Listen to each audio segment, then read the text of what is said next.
Assalamualaikum warahmatullahi wabarakatuh. Selamat datang semuanya. Waalaikumsalam. Ya, saya senang sebenarnya kalau nge-Zoom ini. Saya senang dua-duanya sih. Cuma saya senang banget, lebih senang banget nge-Zoom karena suaranya itu lebih menjangkau ke semuanya. Kalau di kelas kan suaranya itu kan timbul tenggelam gitu kan. Jadi hari ini kita akan bahas tentang seperti biasa sih, mudah ini karena kemarin pada waktu pertemuan pertama dan kedua sudah saya singgung sedikit. Mungkin nanti bisa ditambahin, terus kita bisa move on ke diskusi tentang apakah kita sudah melakukan wawancara mengenai tema dominan lagu-lagu hits 2021 sampai 2022. Anyway, topik pertemuan hari ini adalah menguji reliabilitas dan validitas dalam pengumpulan data kualitatif. Nah, ini mic-nya coba dibuka semua ya, nggak apa-apa sih. Buka semua. Saya mau tanya dulu nih, anggap saja saya nggak tahu ya, pura-pura nggak tahu aja. Cara untuk melakukan, coba ceritakan bagaimana cara untuk mengetahui reliabilitas dan validitas data kualitatif dalam penelitian. Kira-kira kayak apa ya?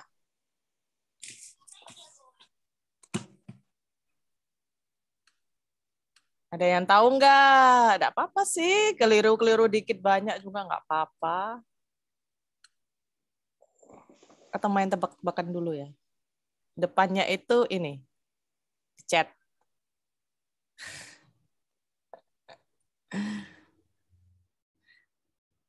Ya, Pak Amin. Akhirnya gabung juga. Pak Amin, Rek.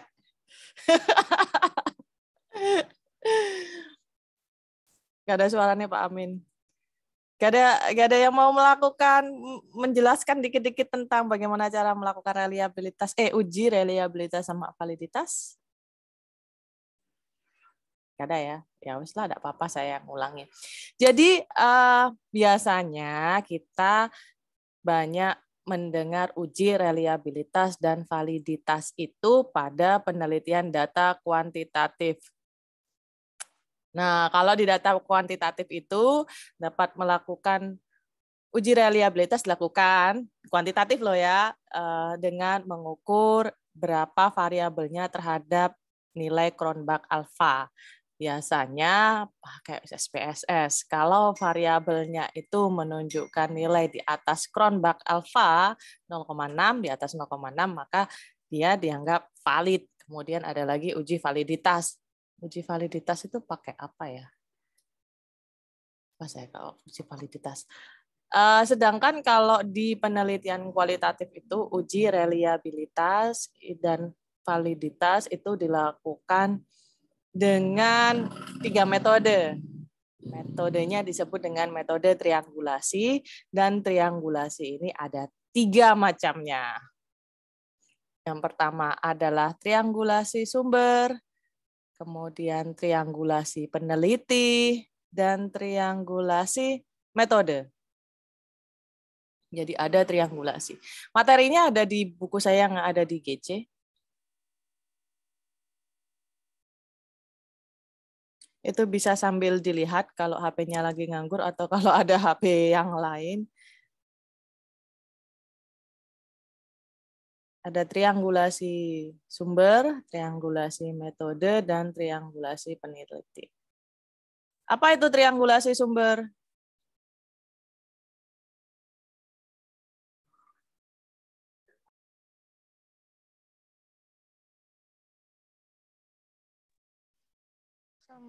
Sumber data yang digunakan. Sumber data yang digunakan. Bagaimana kita tahu kalau data yang kita gunakan itu reliable menggunakan triangulasi sumber? Mana ya, Bu?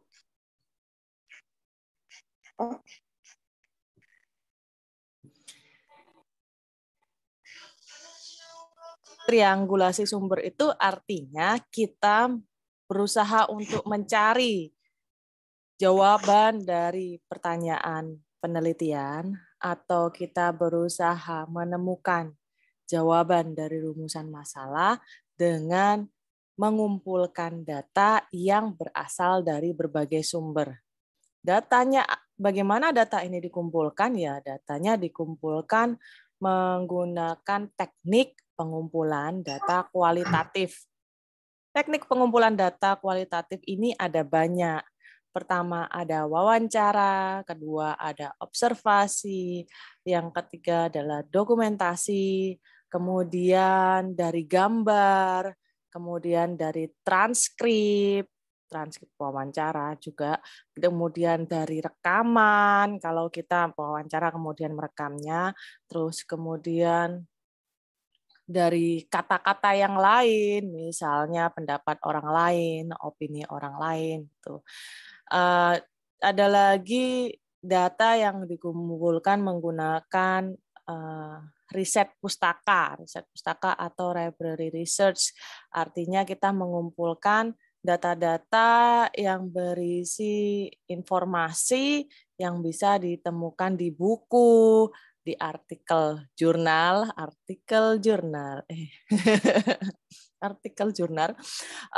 kemudian di halaman web maupun di sumber-sumber lain yang bisa kita temukan, baik itu bisa diakses secara online maupun secara tidak online. Itu berarti kita menggunakan banyak sumber data sekaligus. Karena kita menggunakan banyak sumber data sekaligus dalam menjawab pertanyaan penelitian dan rumusan masalah, maka variasi jawabannya itu akan lebih banyak. Lah dari banyaknya variasi itu, kemudian kita cari tahu sampai temuan kita itu berulang. Namanya yang agak rumit itu disebut sampai temuan kita itu jenuh. Jenuh itu artinya kalau saya wawancara Pak Amin, hasilnya kurang lebih kesimpulannya sama seperti saya wawancara Pak Mustafa. Saya wawancara ke Pak Dedi, hasilnya kurang lebih sama dengan kesimpulan saya wawancara Pak Amin dengan Pak Mustafa. Itu berarti saya sudah tidak perlu melakukan wawancara keempat, karena data yang saya kumpulkan sudah jenuh. Jadi sudah sama. Lah itu harus diceritakan bagaimana proses pengumpulannya, pengumpulan datanya dari berbagai sumber, baru kita simpulkan itu sudah cukup reliable. Jadi temuannya itu sudah reliable dan valid. Kalau misalnya wawancara ini belum valid dalam arti apa yang dikatakan jika saya wawancara Pak Amin itu berbeda dengan apa yang saya temukan ketika wawancara Mas Dedi, Mas Wawan, Bu Komaria, Bu Diana, Mbak Diana, maka itu namanya belum valid dan kita harus sampai pada kesimpulan di mana setidaknya kita menemukan bahasanya itu adalah konvergensi. Cielio, konvergensi ini temuan yang mengerucut pada satu kesimpulan yang umum, itu adalah konvergensi. Baru kita berhenti melakukan wawancara. Ada pertanyaan sih sebenarnya, berapa banyak informan yang kita butuhkan, tergantung dari tradisi penelitian yang kita lakukan dan topik penelitiannya. Kalau topik penelitiannya masih benar-benar baru, maka tradisi penelitian yang kita gunakan adalah grounded research. Ini saya tulis. Kalau grounded research itu artinya teorinya isunya masih benar-benar baru, belum banyak kita peroleh datanya, informasinya, karena ini topiknya masih benar-benar baru, masih fresh from the oven, kira-kira seperti itu. Kalau melakukan grounded research, maka kalau kita lihat di buku saya halaman berapa ya tradisi penelitian itu? Tradisi penelitian ada di sini buku saya itu tradisi penelitian halaman 66 ya. Yang ini bukunya lebih lengkap yang di tangan saya, belum saya share di GC. Tradisi penelitian kalau menggunakan tradisi grounded research itu setidaknya harus mewawancarai 25 informan. Banyak sekali. Iya, banyak. Boleh kurang nggak? Sebenarnya sih nggak boleh kurang. Karena ini sudah pakemnya dan banyak dilakukan oleh research. Tapi boleh nggak sih kurang, karena saya nggak nemu sampai segitu. Ya seharusnya sih nggak boleh kurang. Tapi kalau praktiknya bagaimana ya saya serahkan pada masing-masing peneliti ya. Tapi kalau misalnya saya yang meneliti ya nggak boleh kurang. Terus Itu kalau wawancara 25 informan, tapi wawancaranya tidak mendalam. Itu minim 25 orang. Jadi kalau pakai triangulasi sumber, yang mana kita melakukan sumber mewawancarai setidaknya 25 orang, kita baru bisa berhenti kalau kesimpulan yang kita peroleh itu sudah mengerucut. Tuh, kalau nggak ngerucut-ngerucut ya harus dicari lagi, karena mungkin ada, berarti data yang kita peroleh dari informan itu belum terlalu valid gitu, karena informannya sendiri tidak berada pada satu pemikiran yang sama gitu, atau mungkin pertanyaannya kita terlalu meluas atau terlalu sempit, itu adalah suatu hal yang harus dievaluasi. Tetapi boleh melakukan wawancara kurang dari 6 sampai 10 informan jika wawancara itu dilakukan mendalam. Salah satu indikator wawancara mendalam itu setidaknya ya wawancara minimal 1,5 jam. Itu berarti mendalam. Tapi kalau wawancara cuma 5 menit, 10 menit itu tidak termasuk mendalam. Jadi kalau ada pertanyaan, gimana sih tahunya wawancara itu mendalam atau enggak? Ya kalau ditanya indikatornya kira-kira 1,5 jam. Tapi kalau misalnya 1 jam pun sudah mendalam ya enggak masalah. Atau setengah jam pun sudah sangat mendalam, kita sudah mendapatkan temuan yang jenuh juga ya enggak masalah. Itu terus kemudian setelah kita melakukan wawancara, maka harus di cross check lagi dengan temuan yang kita temukan melalui studi pustaka gitu. Apakah yang disampaikan oleh wawancara ini secara keseluruhan itu relevan dengan topik yang kita cari. Kalau relevannya di sisi mana, di ruang lingkup yang mana, dan itu kalau kita temukan jawabannya dalam studi kepustakaan berarti cukup valid gitu. Datanya cukup valid. Kira-kira kalau melakukan reliabilitas dan validitas pengumpulan data melalui metode triangulasi sumber itu seperti itu. Terus ada lagi triangulasi peneliti. Kalau dalam skripsi penelitian, kalau kita mengklaim melakukan penelitian itu sendiri ya, misalnya dosen pembimbingnya nggak terlalu ngarahin atau bagaimana, maka itu kita nggak bisa menggunakan metode triangulasi peneliti karena triangulasi peneliti hanya bisa dilakukan jika penelitinya lebih dari satu. Itu triangulasi peneliti. Jadi misalnya kalau saya meneliti bersama dengan Bu Vero, maka saya bisa menggunakan metode triangulasi peneliti sebagai salah satu untuk mengetahui reliable atau enggak, valid atau enggak data yang sudah saya kumpulkan bersama dengan Bu Vero. Boleh juga saya melibatkan peneliti lain, peneliti ketiga maupun peneliti keempat, bisa jadi mahasiswa dan lain-lainnya, maka itu termasuk boleh saya menyebutkan dalam bab 3 metode dan metodologi. Metode sama metodologi beda ya. Dalam metodologi saya menggunakan triangulasi peneliti. Terus ada lagi triangulasi metode. Triangulasi metode juga salah satu untuk mengetahui apakah data yang kita kumpulkan itu reliable atau valid. Yang dimaksud dengan metode triangulasi metode adalah saya meneliti pada isunya administrasi publik, tapi menggunakan pendekatan hubungan kebijakan internasional menurut kebijakan publik menurut hubungan internasional. Jadi mungkin ada sedikit keilmuan hubungan internasional dalam melihat kebijakan di negara lain saya gunakan sebagai perbandingan dalam meneliti kebijakan publik di ranah administrasi publik. Jadi intinya dalam triangulasi metode adalah menggunakan disiplin ilmu lain ke dalam penelitian. Disiplin ilmu tersebut berbeda dengan topik penelitiannya. Jadi kalau misalnya topiknya itu pelayanan publik, saya pakai kebijakan pemerintah daerah di negara Amerika Serikat, apakah bisa digunakan sebagai perbandingan pelayanan publik antara di Indonesia, di kota Probolinggo misalnya, dengan di salah satu kota, misalnya Seattle di Amerika Serikat.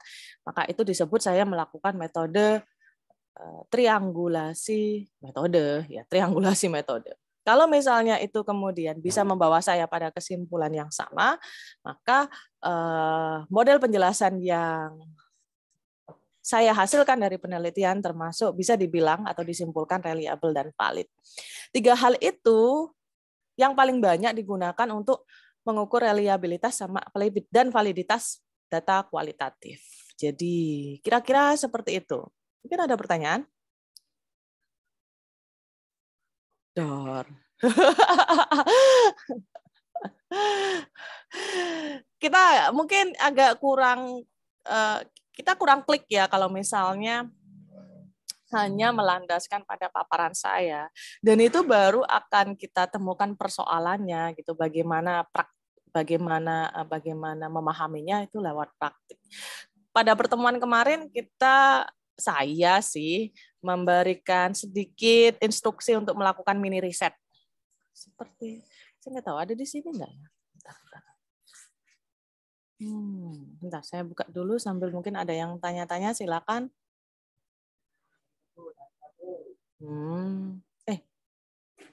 Ya, itu suara. Ini nggak ada suaranya tak saya ini ya? Oh, pancene. Oh, ngawur pancene. Tak pikir suara sing metu nduk kene.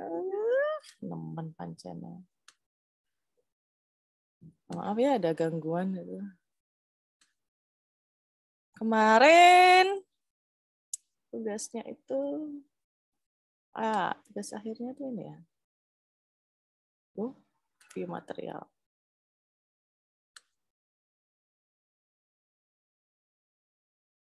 Nggak ada pertanyaan ya? Suara saya nggak ada, ini nggak ada suaranya ya saya. Nah, jadi kemarin itu, ya, kelihatan nggak ya gambarnya? Tulisannya kecil ya? Kecil banget, Bu. Kecil sekali ya. Ampun. Bentar, saya download dulu. Ini ada di RPS.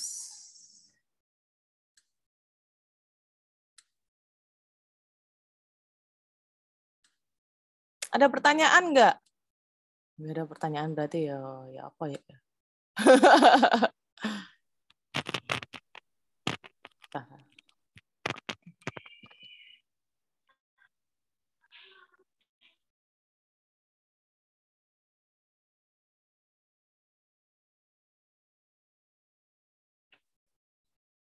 Wah, jelek sekali. Kenapa begini? Oh iya, bukan milik saya. Bentar. Enak banget pakai itu.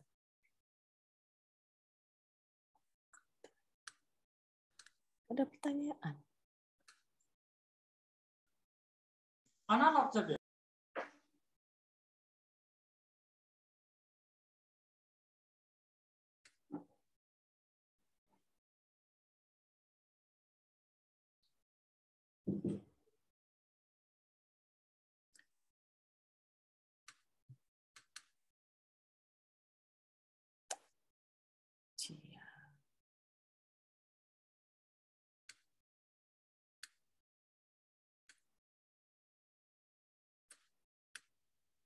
Kecil juga ya ini, nggak kelihatan paling.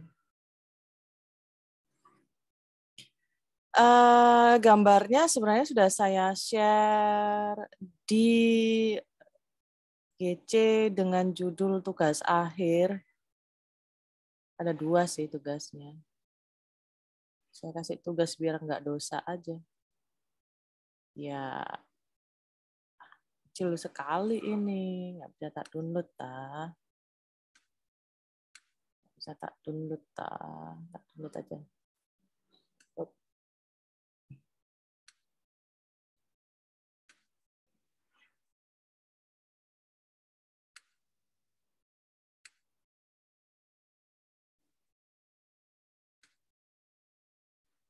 Ya.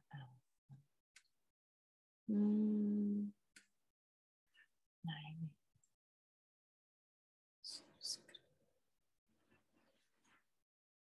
Nggak ada pertanyaan? Nggak ada pertanyaan? Wah, kalau nggak ada pertanyaan ya apa ya? Saya senang sih kalau ada pertanyaan karena membuat saya berpikir gitu. Iya ini. Jadi kita kemarin itu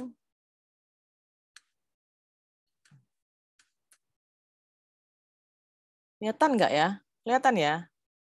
Dominasi tema pada lagu pop hits Indonesia. Apakah sudah melakukan ini selama seminggu kemarin? Ada nggak? Masih belum, Bu. Belum, Mas. Belum. Mungkin ada nggak? Bu Komaria, Bu Diana, Mbak Diana. Mbak Diana anu Masih ya? mendengarkan lagunya, Bu. Apa aja? Jadi udah berapa lagu ini yang kemudian didengarkan? Mbak Aduh, Diana, ya banyak. bentar. Mbak Diana ini yang wawancara apa yang instrumen peneliti sendiri? Saya masih mendengarkan sendiri, belum Oh, wawancara dengan teman-teman. berarti instrumen peneliti kan? Ya, Nah, tahu Mas Edi. iya. Jadi teknik pengumpulan data itu ada yang peneliti sebagai instrumennya sendiri. Kapan kemudian kita menggunakan teknik pengumpulan data di mana peneliti itu sebagai instrumennya? Ya kasusnya Mbak Diana ini.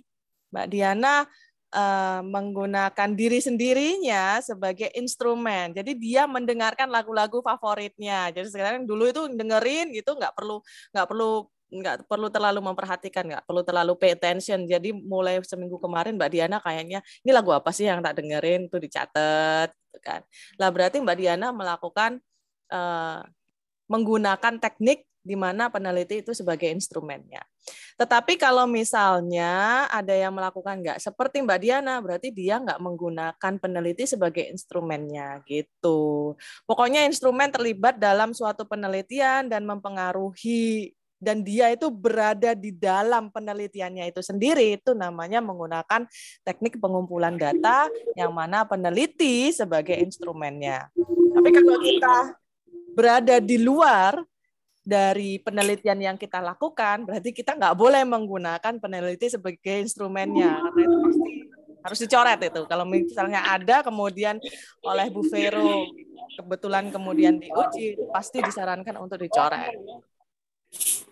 Mungkin kita juga dapat menggunakan instrumen peneliti kalau kita bekerja di tempat di mana kita melakukan penelitian. Itu kita pasti menggunakan instrumen peneliti. Jadi, Mbak Diana kemarin dengerin lagu apa aja? Berapa lagu? Aduh, galau semua, Bu, lagunya. Tuh kan galau semua kan, itu kayak apa itu playlistnya itu? Apa aja? Coba cerita. Mahal ini masih masuk playlistnya. Itu dari Lyodra, pesan terakhir. Iya, Lyodra pesan terakhir itu lagunya masih baru ya. Ada yang ajarkan aku apa? Nica ya, Nica. Siapa itu? Pak Mus, suaranya Pak Mus. Nggak kedengeran Pak Mus. Ajarkan aku cara untuk melupakan. Oh, lagunya siapa? Lagunya siapa itu? Oh, enak lagunya Mbak Diana. Enggak salah. Agnes Kamaling itu ada, Judika juga ada. Judika lagunya itu yang ngena banget. Bagaimana apa ya? jika aku tidak baik-baik saja? Oh. ada sebelum itu. Aku apa sih Judika yang sebelum itu? Atau terus? Bukan, sebelum itu lagi, sebelum itu lagi. Oh, iya. Ada kok, lupa saya. Yang hit itu sekarang Bu, 2 itu aja Judika. Ada kok, Judika itu pernah dinyanyikan di Indonesian Idol, enak banget lagunya. Cinta karena cinta, Bu. Iya ta, enggak sih, aku enggak percaya ya kan ngomong Mas Wawan iki.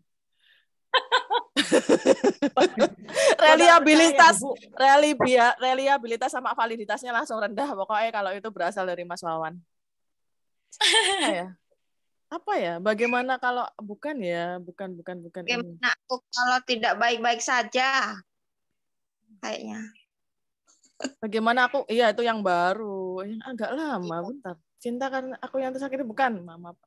Bagaimana kalau aku tidak? Mungkin pas belum nikah itu Bu yang ditolak sama mertuanya, Bu. Dicatat Mbak Diana lagunya Mbak Indiana yang sudah didengarkan. Lagu sakit hati. Terus Mbak Diana. Iya, tapi aku Bu. Terus Mbak Diana buat kayak option tema-tema yang dominan.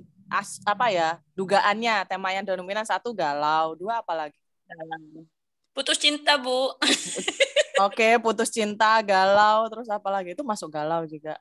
Apa lagi? Layangan putus. Ya ampun Pak Amin, update banget.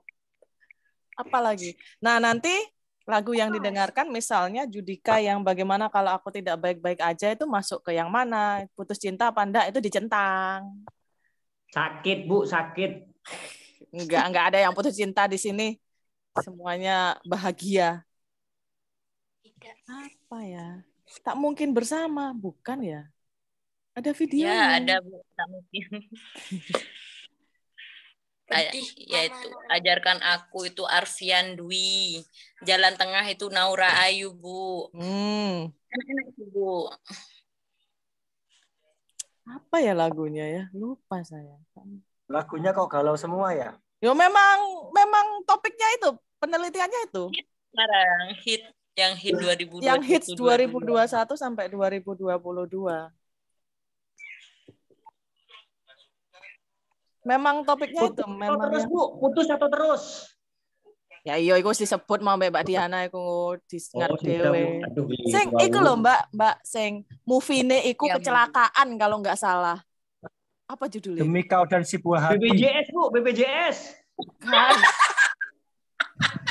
Yang sing kecelakaan iku lho. Duduk iki. Aduh, Tentang dia. Tak mungkin bersama ya ta? Masa sih?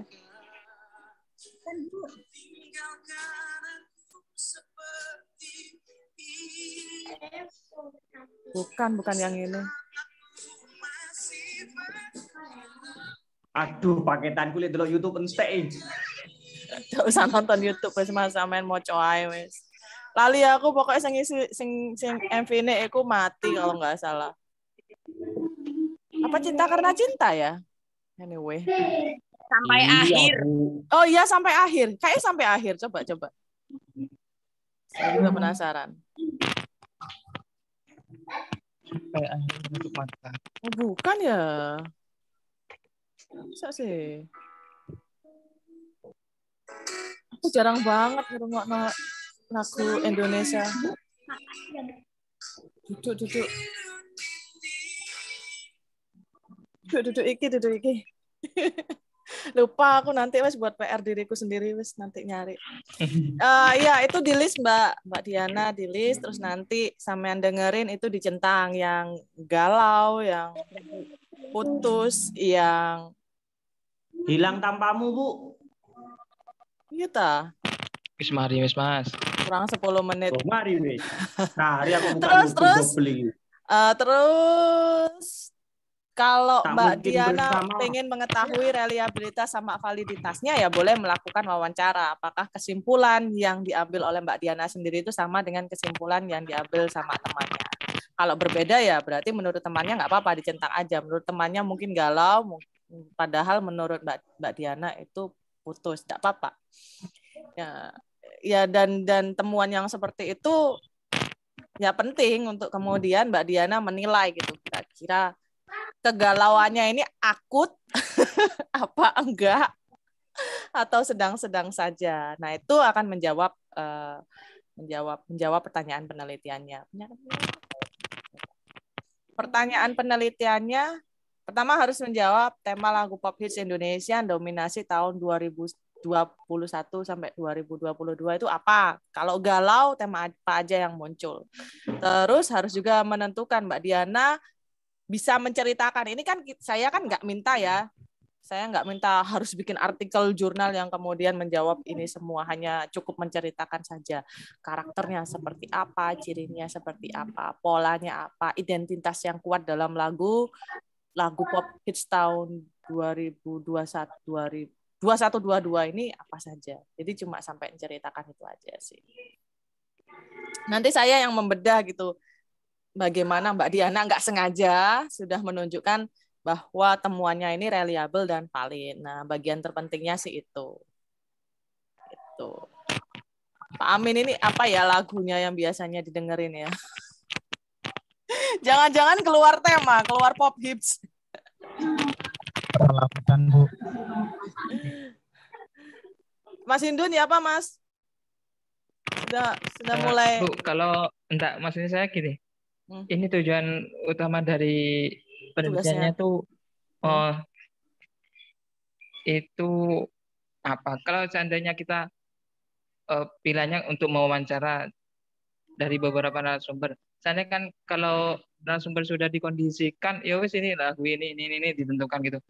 Kan kevalitan datanya bisa Jadi makanya itu ada bab 3 kan. Bab 3 itu bagaimana cara-cara kita mendapatkan datanya. Itu harus diceritakan. Proses Mas Hindun mendapatkan data dalam melakukan penelitian ini pasti akan sangat berbeda dengan prosesnya Mbak Diana. Kalau Mbak Diana itu dia ngambilnya dari playlistnya dia dan playlistnya temannya. Kalau sampean mau melakukan secara random atau ngambil dari playlistnya temannya juga boleh gitu. Kalau mau idealnya seperti apa, sebenarnya sih nggak ada idealnya seperti apa sih. Mau random, Anda mau melakukan random silahkan, random pilih lagu yang penting pop hits. Anda mau menggunakan playlist yang digunakan oleh teman Anda supaya nggak terlalu berat lah. Kita ini lagi kayak melakukan mini riset kecil-kecilan, jangan sampai memberatkan salah satu pihak, apalagi memaksa gitu kan. Ya, yang penting adalah teknik Anda memilih lagunya itu diceritakan gitu. Atau Anda bisa menceritakan nanti gitu toh. Saya nggak pengen terlalu serius sih ya, kalau serius kayak metodenya harus pakai gini gitu, terus kemudian Anda harus random gitu, harus kemudian kalau random kan berarti random sampling kan, atau menetapkan kriteria tertentu ya boleh sih, tapi saya nggak mau ke sana karena tujuannya adalah untuk membangun kepekaan. Bagaimana saya itu tahu apa yang mesti saya tuliskan di bab 3 kalau itu skripsi, di metode kalau itu jurnal gitu. Secara kualitatif ya. Kalau kuantitatif itu Bu Vero. Jadi tujuannya cuma kalau saya nggak melakukan ini saya nggak bisa jelaskan gitu. Apa bedanya teknik pengumpulan data yang mana peneliti sebagai instrumennya dan wawancara. Karena kebanyakan dari mahasiswa yang saya bimbing dan mahasiswa yang saya uji, dia nggak tahu apa itu instrumen peneliti, kapan menggunakannya dan kapan tidak menggunakannya. Makanya lewat kelas ini saya mau menekankan, instrumen peneliti itu dipakai pada contoh seperti Mbak Diana. Jadi dia ada di dalam penelitiannya, dia bagian dari penelitiannya gitu. Karena dia mendengarkan lagu-lagunya, dia melakukan menyusun list lagu yang ia dengarkan, dan kemudian dia menyimpulkan tema yang dominan dari lagu yang ia dengarkan, yaitu lagu pop hits 2021 sampai 2022. Gitu. Dan untuk penyajiannya sama Bu, antara apa namanya yang melalui wawancara atau kita sebagai instrumennya. Kalau pasti beda, nggak sama.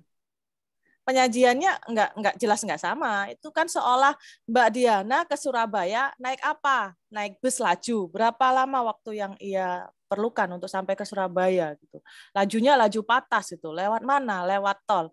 Nah, itu kan berbeda kalau misalnya sampean melakukan wawancara. Saya ke Surabaya, naik mobil sendiri, lewat tol juga. Nah, kan beda. Yang diceritakan sudah beda, satunya lewat tol, satunya lewat mobil, satunya menggunakan mobil gitu. Pasti berbeda. Penelitian yang mana teknik pengumpulan datanya itu satu saja, misalnya instrumen peneliti, satunya wawancara saja, satunya observasi saja, satunya riset kepustakaan, itu pasti berbeda satu persatu. Juga sangat berbeda kalau menggunakan semua teknik pengumpulan data itu pasti beda. Kalau sama berarti ya namanya, kalau sama persis sampai rinciannya bagaimana cara melakukannya sama persis, berarti dianggap tidak ada bedanya dengan penelitian yang terdahulu. Padahal penelitian yang Anda lakukan tuh harus berbeda dengan penelitian terdahulu. Meskipun topiknya sama, studi kasusnya sama, harus terdapat perbedaan pada batasan penelitian, misalnya tahunnya, batasan penelitian, misalnya siapa dan apa yang diteliti atau unit analisisnya. Terdapat perbedaan pada metode atau cara melakukan penelitian. Kalau sudah ada perbedaan pada itu semua, maka dapat dikatakan bahwa penelitian Anda berbeda dengan penelitian sebelumnya meskipun topiknya sama. Ini disebut dengan yang namanya melakukan tinjauan pustaka. Wah, apalagi itu. Iya, tinjauan pustaka. Tinjauan pustaka itu diperlukan untuk membangun yang namanya kerangka teori. Jadi kerangka teorinya pasti berbeda dengan penelitian terdahulu gitu.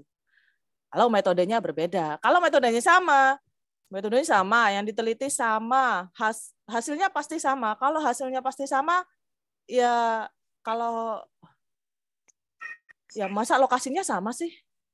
Kalau lokasinya sama ya berarti ya ngopas itu berarti. Nggak melakukan penelitian, hanya menuliskan ulang hasil penelitian terdahulu. Padahal dalam nulis skripsi, dalam melakukan penelitian itu penting. Satu adalah bagaimana penelitian Anda berbeda dengan penelitian-penelitian yang sudah dilakukan sebelumnya. Itu, Mas.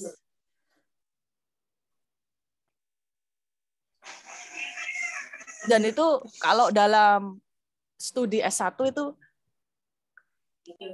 harus ada dan penelitinya, mahasiswanya itu harus bisa menjawab. Jadi bagian tersulit ketika skripsi ya harus menjawab seperti mengapa melakukan penelitian ini. Kita melakukan penelitian ini mengapa coba? Kira-kira? Kurang 1 menit. Nanti saya buka link lagi ya, 1 sesi lagi terus kemudian enggak apa-apa selesai. Karena ada tugas dari Bu Reni, Bu, makanya diteliti, Bu. Ya itu bisa, itu bisa. Itu bisa. Saya tak tutup ya. Kan alasannya kenapa tadi? Saya tak tutup, nanti saya lanjut.